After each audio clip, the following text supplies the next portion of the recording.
नमस्कार, खबर भारत देख रहे हैं आप। मैं हूं आपके साथ प्रियंका गुप्ता। खबरों की ओर बढ़ेंगे, लेकिन सबसे पहले नजर अब तक की सुर्खियों पर।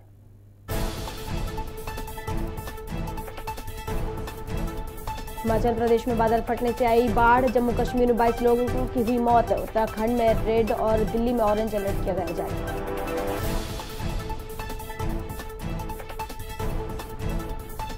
सुप्रीम कोर्ट ने की राज्य सरकार की याचिका खारिज। केरल विधानसभा में 6 वामपंथी विधायकों ने की थी तोड़फोड़। जस्टिस वीआई इंद्रचूड़ और एमआर शाह ने की याचिका खारिज।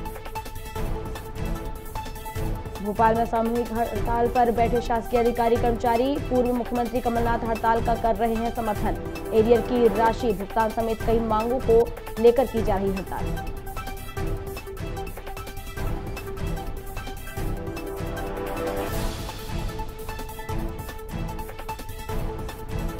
पहली बार इंदौर से जबलपुर के लिए सीधी उड़ान भरेगी इंडिगो। 1 अगस्त से फ्लाइट का नियमित संचालन होगा शुरू। इंदौर गोवा फ्लाइट भी होगी शुरू।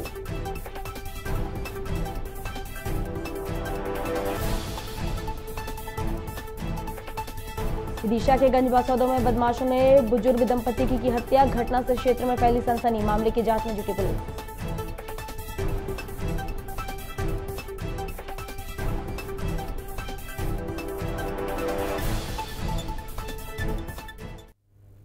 और अब खबर विस्तार से।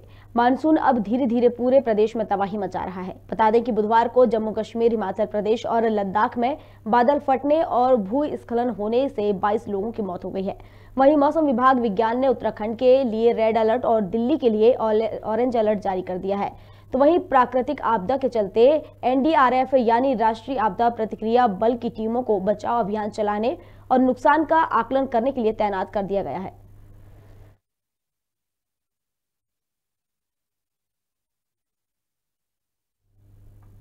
सुप्रीम कोर्ट ने केरल विधानसभा में तोड़फोड़ करने वाले 6 वामपंथी विधायकों के खिलाफ केस वापस लेने की राज्य सरकार की याचिका खारिज कर दी है। बता दें कि जस्टिस वीआई चंद्रचूड़ और एमआर शाह की पीठ ने याचिका खारिज करते हुए कहा कि विधायकों को सदन में बोलने की स्वतंत्रता है, लेकिन इसका यह मतलब नहीं है कि वे इस अधिकार की आड़ में सदन की संपत्ति को नष्ट कर दें।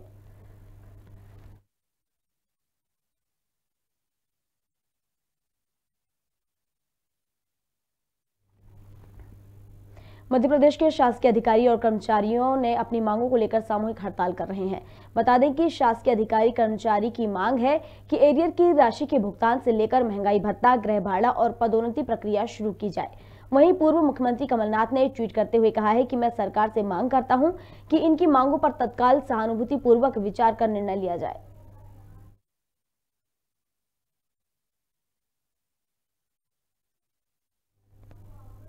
अनलॉक के बाद इंदौर एयरपोर्ट से लगातार फ्लाइट्स की संख्या में बढ़ोतरी हो रही है।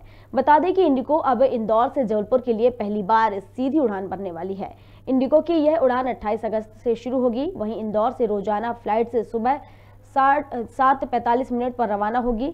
इंदौर जबलपुर के अलावा कोरोना के कारण बंद इंदौर गोवा फ्लाइट्स भी अब फिर से उड़ान भरने जा रही हैं। अगस्त से इनका नियमित संचालन शुरू हो जाएगा।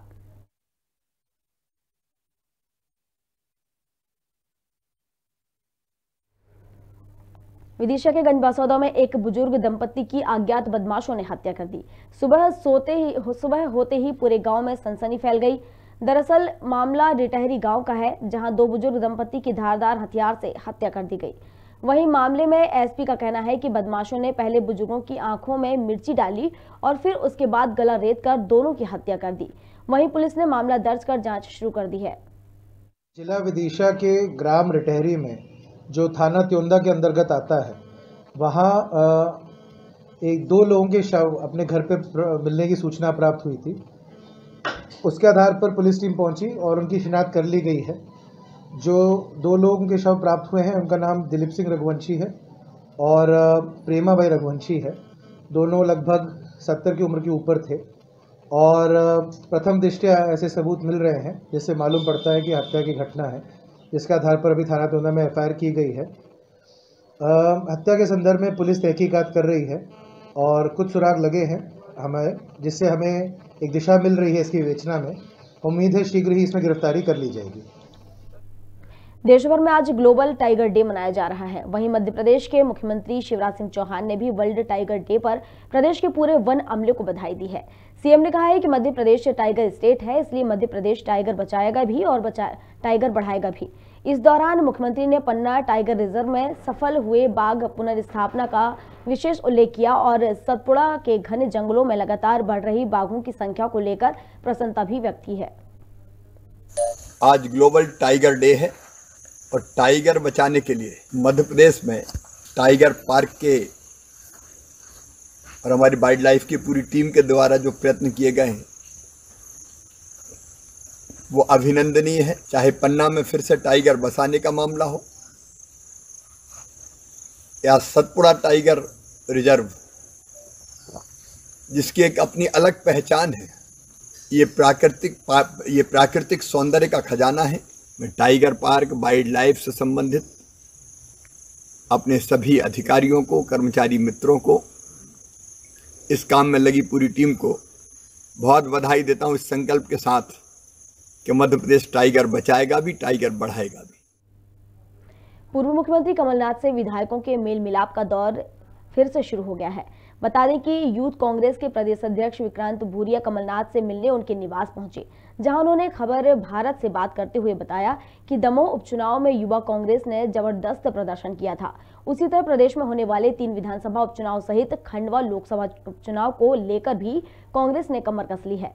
वहीं भूरिया ने जोबट विधानसभा का चुनाव लड़ने से साफ इनकार कर दिया है। दमोह चुनाव में जबरदस्त युवाओं का समर्थन रहा था, यूथ कांग्रेस की जबरदस्त भूमिका रही थी। इसी तरह से इन सारे चारों चुनावों के लिए हमने कमर कस ली है। सब दूर यूथ कांग्रेस के विशेष प्रभारी भी नियुक्त हो गए हैं और आप इसमें चारों चुनाव में युवा कांग्रेस की जबरदस्त भूमिका देखने को मिलेगी आप लोग। मेरा जोबट से आ रहा है, पर मैं जोबट चुनाव नहीं लड़ रहा हूं और वहां पर जो भी कमलनाथ जी और मुकुल वासनिक जी निर्णय लेंगे उसका पूरा समर्थन में हम रहेंगे और उसको ताकत से जिताएंगे। ये तो अब संगठन को निर्णय लेना है, तो इसमें कमलनाथ जी ज्यादा अच्छे से बेहतर से बता सकते हैं। देश भर में शासन द्वारा कुपोषित बच्चों के आहार पर सालाना 144 करोड़ रुपए खर्च करने के बाद भी शाजापुर जिले में 2 सालों से कुपोषित बच्चों की संख्या दोगुनी हो गई है।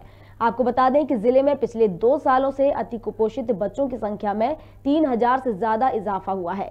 वहीं इस विषय पर जिम्मेदारों का कहना है कि जिले की आंगनबाड़ियों में प्रतिमाह बच्चों के शारीरिक विकास का विश्लेषण करने के लिए बच्चों का वजन और ऊंचाई का परीक्षण किया जाता है, लेकिन कोरोना महामारी के चलते बच्चों का नियमित स्वास्थ्य परीक्षण नहीं होने के कारण यह आंकड़ा अचानक बढ़ गया है।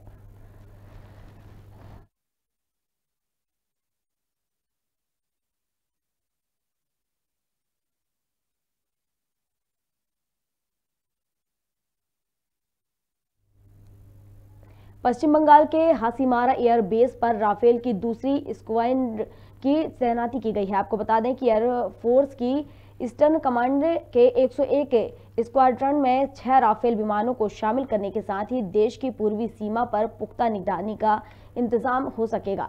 यहां से चीन सीमा पर भी पैनी नजर रखी जा सकेगी।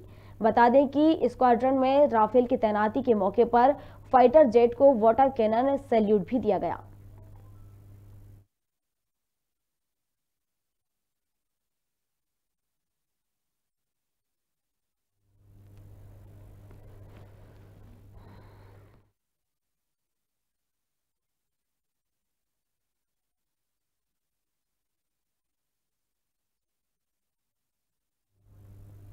शेयर बाजार के बिग बुल राकेश झुंझुनवाला जल्द ही नई एयरलाइन कंपनी खोलने वाले हैं। मीडिया रिपोर्ट्स के मुताबिक वे नए एयरलाइन वेंचर में $3.5 करोड़ का निवेश कर सकते हैं। वहीं एयरलाइन कंपनी में अगले 4 साल में 70 एयरक्राफ्ट को शामिल किया जा सकता है। बता दें कि नई एयरलाइन खोलने के पीछे भारत से ज्यादा लोगों को हवाई यात्रा मुहैया कराने की मंशा है।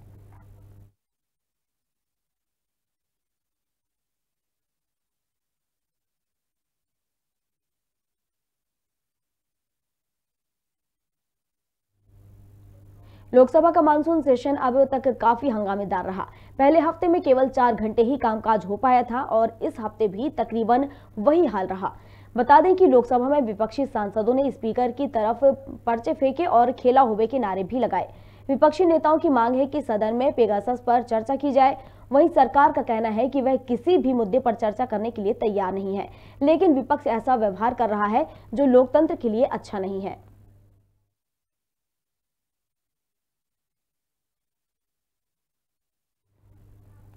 मध्य प्रदेश माध्यमिक शिक्षा मंडल की हायर सेकेंडरी परीक्षा का रिजल्ट घोषित हो चुका है। विद्यार्थी अपना परिणाम देखने के लिए बोर्ड की वेबसाइट mpbse.nic.in पर जा सकते हैं। बता दें कि मध्य प्रदेश के शिक्षा मंत्री इंदर सिंह परमार ने रिजल्ट घोषित किया है। बता दें कि इस बार परीक्षा में 7.50 लाख परीक्षार्थियों को शामिल होना था, लेकिन कोरोना संक्रमण के चलते परीक्षा रद्द कर दी गई थी। यह परिणाम हाई स्कूल 2019 के परीक्षा परिणाम के आधार पर तैयार किए गए हैं।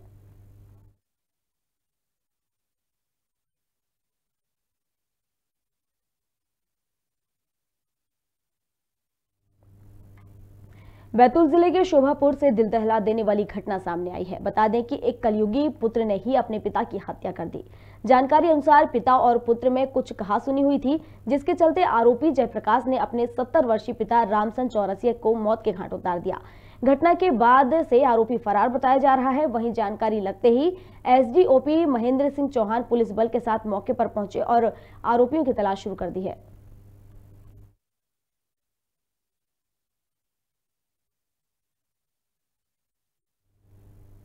भोपाल की बेटियों ने टोक्यो में ओलंपिक खेल में प्रधानमंत्री नरेंद्र मोदी के आह्वान पर गुरु नानक मंडल ने भारतीय खिलाड़ियों का प्रोत्साहन बढ़ाने के लिए साइकिल रैली निकाली। इस दौरान अध्यक्ष राकेश कुकरेजा ने कहा कि टोक्यो में चल रहे ओलंपिक के खेलों में भारत के खिलाड़ियों को प्रोत्साहित करने के लिए साइकिल रैली निकाली गई है, तो वहीं युवाओं को भी खेल के साथ आगे बढ़ने के लिए इस क्षेत्र में सलाह दी है। साथ ही उन्होंने कहा है कि युवा पीढ़ी पढ़ाई के साथ साथ खेलों में भी भाग लें, उससे उनके सरकारी नौकरी और सेना में भर्ती होने के रास्ते खुल जाएंगे। देश के यशस्वी प्रधानमंत्री नरेंद्र मोदी जी के आह्वान पर टोक्यो ओलंपिक में जो हमारे भारतीय खिलाड़ी गए हैं, उनका मनोबल बढ़ाने के लिए यहाँ पर गुरु नानक मंडल के माध्यम से एक वुमेन साइकिल रैली का आयोजन किया गया था, जिसमें कई सारी महिलाएं, हमारी बहनें, हमारी भाभी वगैरह उपस्थित होकर यहाँ पर साइकिल चलाकर भारतीय खिलाड़ियों का मनोबल बढ़ाया और उनका हौसला अफजाई करी। और भारतीय खिलाड़ी कोई अपने लिए नहीं खेलते, देश के लिए खेलते हैं। आज देश के लिए हमारी बहनों ने यहाँ पर भोपाल गेट से भोपाल की बेटियों ने साइकिल रैली निकालकर उनका मनोबल बढ़ाया। इस अवसर पर पूर्व महापौर श्री आलोक शर्मा जी ने भी उपस्थित होकर इस रैली में अपना सहभागिता निभाई। मध्य प्रदेश के शासकीय अधिकारी और कर्मचारियों ने अपनी मांगों को लेकर सामूहिक हड़ताल कर रहे हैं। बता दें कि शासकीय अधिकारी कर्मचारी की मांग है कि एरियर की राशि के भुगतान से लेकर महंगाई भत्ता, गृह भाड़ा और पदोन्नति प्रक्रिया शुरू की जाए। वहीं पूर्व मुख्यमंत्री कमलनाथ ने ट्वीट करते हुए कहा है कि मैं सरकार से मांग करता हूं कि इनकी मांगों पर तत्काल सहानुभूतिपूर्वक विचार कर निर्णय लिया जाए।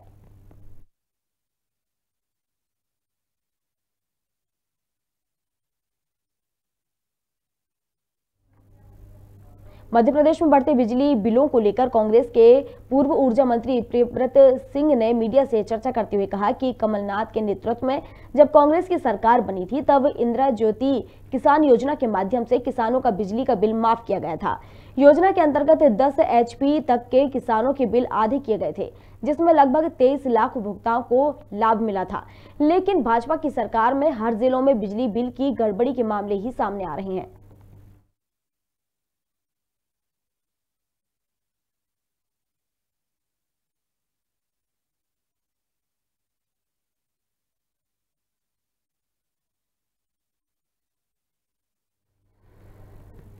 शासन कुपोषित बच्चों के आहार पर सालाना 144 करोड़ रुपए खर्च करती है, लेकिन उसके बाद भी शाहजहांपुर में 2 साल से कुपोषित बच्चों की संख्या चौंकाने वाली है। बता दें कि जिले में पिछले 2 सालों से अति कुपोषित बच्चों की संख्या 1853 से बढ़कर 3492 हो गई है। वहीं इस मामले पर जिम्मेदारों का कहना है कि जिले की आंगनबाड़ियों में प्रतिमाह बच्चों के शारीरिक विकास का विश्लेषण करने के लिए बच्चों का वजन और ऊंचाई का परीक्षण किया जाता है, लेकिन कोरोना महामारी के चलते बच्चों का नियमित स्वास्थ्य परीक्षण न होने के कारण यह आंकड़ा अचानक से बढ़ गया है।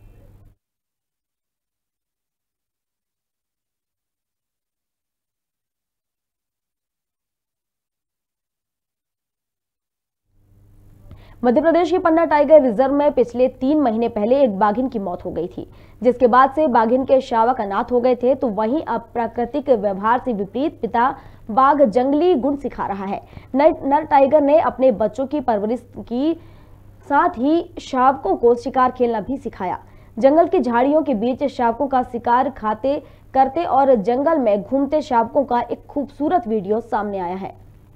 ऐसा बड़ा कम अनुभव वन विभाग के पास में है कि अगर 6-6.5 माह के बच्चे जंगल में बिना माँ के रहें तो किस प्रकार से वो आगे सर्वाइव करेंगे। तो हमने भी इस पे थोड़ा बहुत जानकारी एकत्रित कर जो भी अनुभव हमको मिला, हमने निर्णय लिया कि उनको वहीं जहाँ पे वो हैं वाइल्ड में रखा जाएगा, वहीं उनको रखा जाएगा और वहीं उनके सर्वाइवल की सुरक्षा की दृष्टि से प्रयास किए जाए। अब मुझे लगता है कि अब आज 2.5 महीने हो चुके हैं जब उसकी माँ की मृत्यु हुई थी और चारों बच्चे स्वस्थ हैं, चारों बच्चे एक्टिव हैं और चारों बच्चे साइज में भी बढ़ रहे हैं। तो ये जो एक चैलेंज था उनके सर्वाइवल का, ये प्रथम दृष्टया हमें लगता है कि हमारा प्रयोग सफल रहा, जिसमें वो चारों बच्चे वाइल्ड में रहकर सर्वाइव कर रहे हैं, दूसरे प्रेडेटरों से बच रहे हैं और अपने खाने पीने का इंतजाम हम लोग भी उसमें कुछ सहायता कर रहे हैं। इसकी मदद से वो अभी सर्वाइव किए हैं। अब आगे उनको भविष्य को लेकर कुछ चिंताएं हैं, वो हम लोग आगे उसको डील करेंगे। विदिशा छपरा से मुंबई जाने वाली छपरा मुंबई एक्सप्रेस को कुछ देर के लिए विदिशा में रोका गया।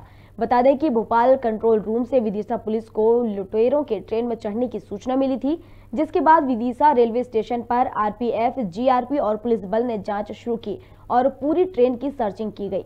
प्रत्येक यात्रियों से पूछताछ की गई और पूरी सर्चिंग के बाद ट्रेन को भोपाल के लिए रवाना किया गया। अभी भोपाल कंट्रोल रूम से इंफॉर्मेशन आई थी कि यहाँ पर एक गाड़ी है जो छपरा से बॉम्बे स्टेशन के लिए जा रही है और लगभग पीछे गुलाबगंज स्टेशन पार कर गई है। उसमें कोई हथियारबंद लोग हैं और वो लूटपाट कर रहे हैं। इन्फॉर्मेशन की जैसे ही हमारे पास आई, तत्काल जीआरपी की तरफ से मैसेज भी आया था हमारे पास। जीआरपी पुलिस, आरपीएफ और हमारे सिविल लाइंस और कोतवाली की पुलिस तत्काल यहाँ स्टेशन पर आकर के गाड़ी को चेक किया। पन्ना टाइगर रिजर्व पार्क में बाघों की संख्या 70 से ज्यादा हो गई है। एक समय पार्क बाघ विहीन हो चुका था, लेकिन पन्ना टाइगर रिजर्व में अब बाघों का संसार अच्छा खासा बस गया है। इतना ही नहीं, यहाँ पर 70 बाघों सहित कई जानवर मौजूद हैं, जिन्हें देखने के लिए लोगों का तांता लगा रहता है।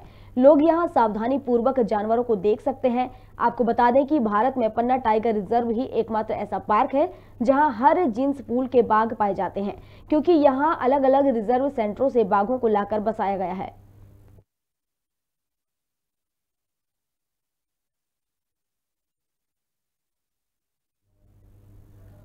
मध्य प्रदेश में नकली शराब से हुई मौतें और बढ़ते बिजली के बिलों को लेकर कांग्रेस के पूर्व मंत्री जीतू पटवारी ने सरकार पर निशाना साधा है।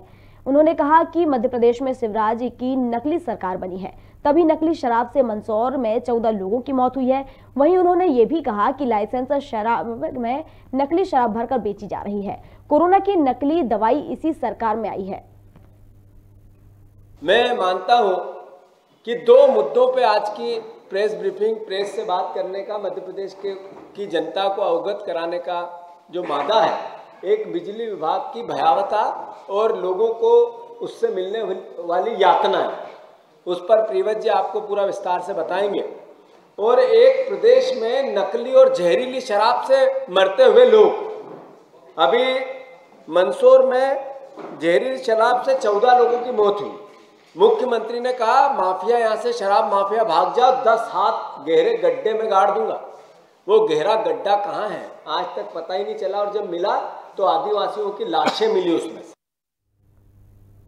सुजालपुर में असली और नकली किन्नरों का विवाद थमने का नाम नहीं ले रहा है।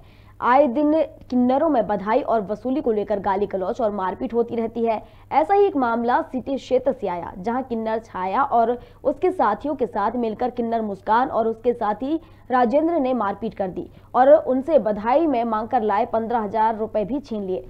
वहीं पुलिस ने प्रकरण दर्ज कर जांच शुरू कर दी है।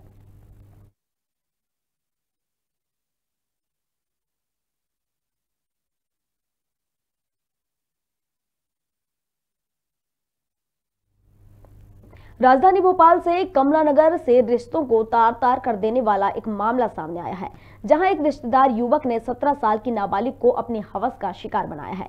बताया जा रहा है कि युवक का पीड़िता के घर आना जाना था, उसी का फायदा उठाकर आरोपी ने नाबालिग के साथ दुष्कर्म किया। पुलिस ने नाबालिग की शिकायत पर पास्को एक्ट के तहत मामला दर्ज कर फिलहाल आरोपी की गिरफ्तारी अभी नहीं हो पाई है।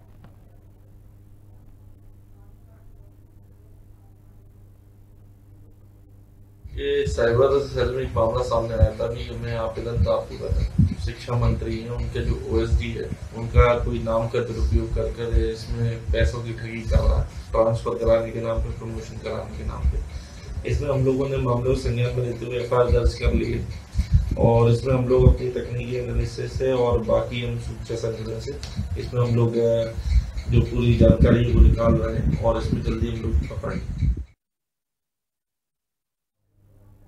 आरक्षण की मांग को लेकर ओबीसी महासंघ ने मुख्यमंत्री निवास का घेराव करने के लिए भोपाल के तुलसी नगर स्थित अंबेडकर पार्क पहुंचे, जहां उन्होंने 11 सूत्रीय मांगों को लेकर अपना विरोध प्रदर्शन किया।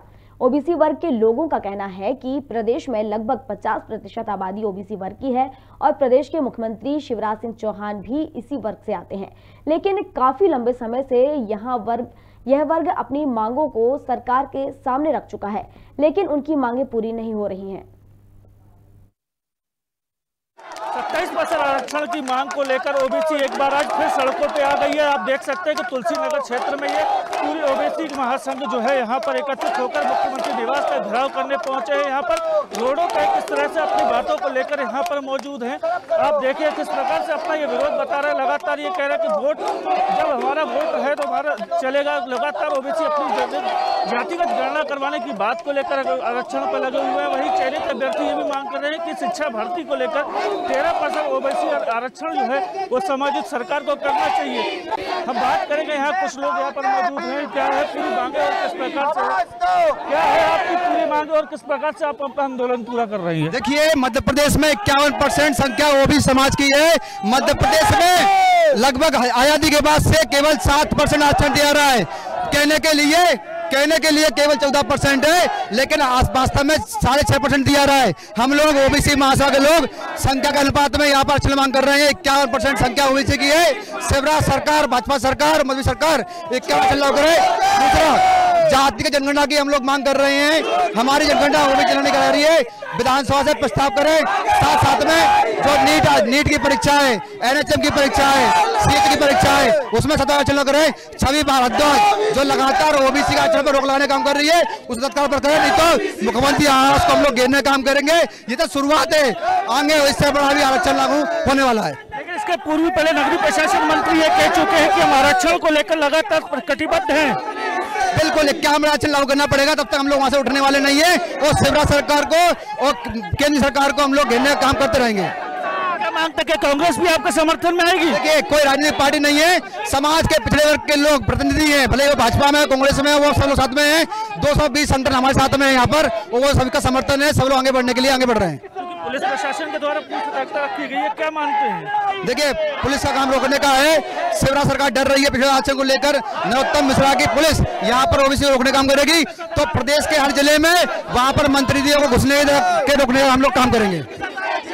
जिनके साफ तौर पर कहना है कि यहाँ पर हम अपने आरक्षण को लेकर के जो भी मांगे हैं वो अपनी मांगों को लेकर यहाँ पर प्रदर्शन जारी रहेगा, चाहे सड़कों पर उतरना पड़े, चाहे विधानसभा सत्र में उसको लाने की बात कही जाए। कैमरा पर्सन संतोष के साथ प्रदीप तिलक, खबर भारत, भोपाल। ओबीसी आरक्षण के लेकर के जहाँ जो पहले से यहाँ पर लोग यहाँ पर धरना प्रदर्शन कर रहे हैं, वहीं पर अपना समर्थन देने के लिए यहाँ पूर्व मंत्री कमलेश्वर पटेल यहाँ पर चूचू उनसे बात करेंगे। सर, पूरा ये आरक्षण जो यहाँ पर मांग कर रहे हैं लोग, क्योंकि इससे पहले भी देखा गया था कि कांग्रेस ने भी हाईकोर्ट में इस पर याचिका दायर की जिसमें 27% आरक्षण की बात कही थी। 27% आरक्षण कांग्रेस की सरकार ने लागू कर दिया था, गजट नोटिफिकेशन हो गया था राज्य शासन की तरफ से। तो इसमें कोई सरकार की तरफ से कांग्रेस के किंतु परंतु था ही नहीं। ये तो भारतीय जनता पार्टी के समर्थित लोगों ने रोक लगाने के लिए हाई कोर्ट में याचिका दायर की, और यहाँ तक कि अभी 13 तारीख को जो निर्णय आया है उसमें सरकार की तरफ से वक्तव्य जारी किया गया है लिखित में कि पुराना यथावत रखें। अब पुराने में तो ये स्थिति कर दी है कि SC ST OBC के जो बच्चे हैं, अभी MPPSC का जो एग्ज़ाम हुआ है उसमें उनको सीमित कर दिया कि आप जितने % आपको आरक्षण है, आप कितने भी टॉपर हैं, आपको अपग्रेड नहीं किया जाएगा। तो ये तो सरासर अन्याय है। पहले अपग्रेड हो जाते थे बच्चे, और ये पूरे देश में ऐसा ही है। UPSC में भी यही नियम है। और जब पूरे देश में एक नियम है तो मध्य प्रदेश में कहाँ से कौन सा नियम ला दिए भाजपा के लोग। नगरीय प्रशासन मंत्री भूपेंद्र सिंह जी का कहना था कि कांग्रेस ही नहीं चाहती ओबीसी के आरक्षण को लेकर। अब ये कैसे बात करेंगे? प्रदेश में मुख्यमंत्री शिवराज सिंह जी हैं 15 साल से, उनको ये सोचना चाहिए पहले क्यों नहीं लागू किया, पहले भी कोर्ट में जब मैटर था क्यों अच्छे से लड़ाई नहीं ली। अपने लिए तो 10 लाख का मानहानि के मुकदमे में वकील 10-10 लाख का पेमेंट करते हैं, खड़ा कर लेते हैं। और ओबीसी के लोगों की लड़ाई लड़ने के लिए क्यों अच्छे वकील नहीं खड़ा किए। और इनके सरकार के टाइम में ही ओबीसी SC ST के लोगों के साथ अन्याय हुआ है और अभी भी वही हो रहा है। हमारी सरकार की मंशा, हमारे नेताओं की मंशा हमेशा से SC ST OBC गरीब वर्ग का कोई भी हो उसके साथ रही है और हमेशा रहेगी। और इस लड़ाई में हम लोग सब कोई साथ में हैं। सर, मानसून सत्र भी चालू होने वाला, तो उसको देखकर क्या लग रहा है कि मानसून सत्र में भी क्या आप अपनी बातों को रखेंगे? मानसून सत्र में भी उठाएंगे। पिछले सत्र में भी हमने विधानसभा में लगाया था ध्यानाकर्षण क्वेश्चन, अस्वीकार कर दिया गया था। ये चर्चा नहीं कराना चाहते, हमने लिखित में मुख्यमंत्री जी को भी दिया था। तो ये तो पूर्व मंत्री कमलेश्वर पटेल, जिनका साफ तौर पर कहना था कि हम कांग्रेस जो है लगातार अपनी बातों को लेकर के जनता के बीच में रही है और जनता के मुद्दे उठाती रहेगी। कैमरा पर्सन संतोष के साथ प्रदीप तले, खबर भारत, भोपाल। जानबूझ के धक्का दे रहे हैं, यहाँ महिलाएं खड़ी हो गिर रही हैं और उसके बाद धक्का मुक्का कर रहे हैं पुलिस से। जब सारी बातें हो चुकी हैं, आपको ज्ञापन देना है, ज्ञापन दीजिए यहाँ पे आके। आपको अपनी सभा करनी है, भाषण देना दीजिए वहाँ पे। लेकिन लिख कर क्या हुआ कि हम संविधान का पालन करेंगे, उसके बाद कानून का दुरुपयोग करेंगे यहाँ पे आके, ये बहुत ही गलत बात है। खबर भारत में खबरों का सिलसिला लगातार जारी रहेगा। अभी के लिए बस इतना ही। अधिक अपडेट्स के लिए आप बने रहिए खबर भारत के साथ। नमस्कार।